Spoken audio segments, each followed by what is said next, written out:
for my last topic. It's a bit of a flashback and a flash forward. One story that touched me deeply and personally this week was the awful news that Martina Navratilova has been diagnosed with not only breast cancer, but throat cancer. Her agent was quoted as saying both cancers were caught, detected in early stages. So hopefully both can be defeated with treatment. But when I read the news, actually during a commercial break of Undisputed, man, I was shaken. I have love for Martina Navratilova, and here is why. This was 1979 in Dallas, Texas. I was in a relationship with a woman named Nancy, who was the PR director for a team called the Dallas Diamonds. Dallas's representative in the Women's Basketball League, WBL, professional basketball team that soon drafted number 1 overall, Nancy Lieberman, out of Old Dominion. Lady Magic. Whew. The shows that woman could put on at the old Civic Center in Dallas and then at Moody Coliseum on the campus of SMU. The shows, the passes she could make, the trick shots she could pull off. I'd never seen anything like it before. I was wildly entertained, and I had the pleasure of getting to know Nancy because my Nancy suggested that Nancy buy a condo actually a townhouse, about 4 doors down from mine. So we hit it off. We got to know each other.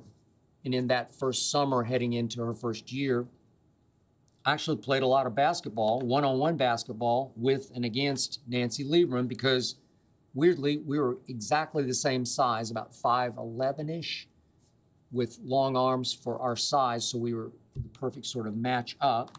She beat me mostly, but I could make her sweat. I could give her a good workout.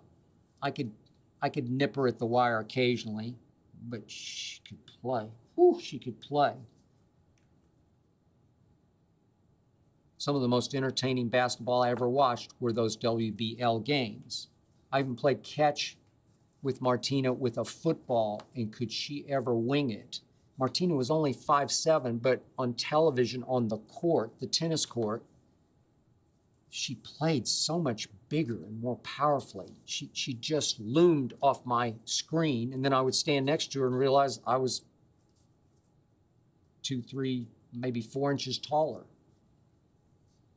But I did get to know Martina. And I did come to like Martina a lot. She had her quirks, she had her demons, she had her moods. But I did come to like her a lot. She had 2 dogs called Shiba Inus. Maybe you know them, maybe you don't. Dogs from Japan that she had imported straight from Tokyo. Dogs named Tats was the boy and Ruby was the girl. So when Martina began to travel to tournaments and Nancy would go with her, my Nancy and I would keep her dogs for her, Tats and Ruby.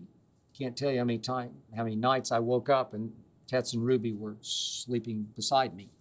Couldn't keep them out of the bed, but that was life and I lived with it. But then one day, Martina shows up at our door with a baby Shiba Inu, a puppy, as a gift to us. She had bought us and had it flown over all the way from Tokyo, a little Shiba Inu, whom we named Suki, a boy who was remarkably tall and long for his age. And I began to run with Suki and pretty much fell for Suki and last thing I wanted or needed at that point was a dog. So it was the next Christmas that my Nancy and I drove up to Oklahoma City on Christmas Eve to see my mom. And we took Suki with us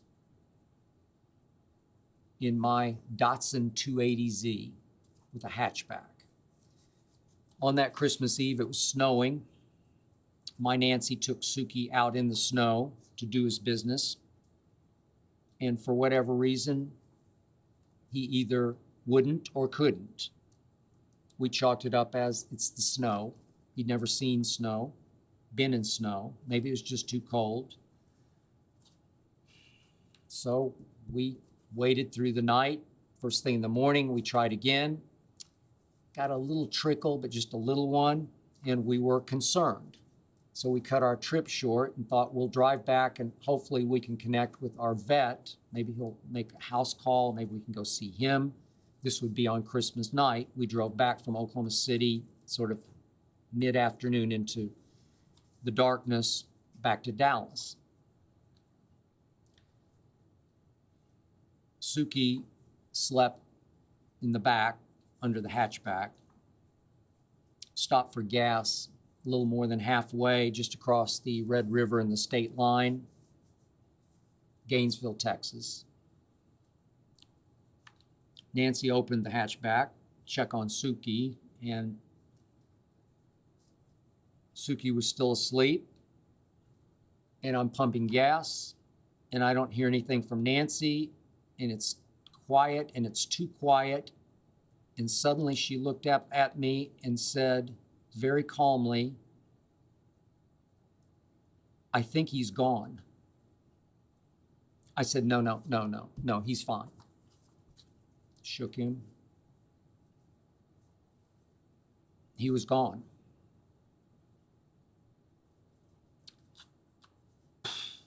I still haven't gotten over it. We did have an autopsy performed. He died of a very rare kidney disease.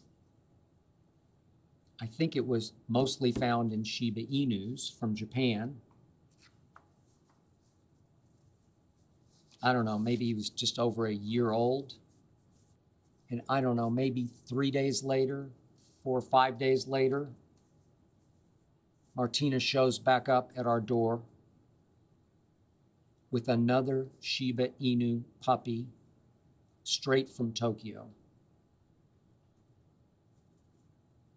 Another boy. I wasn't quite ready, but that was Martina. Huge heart. We named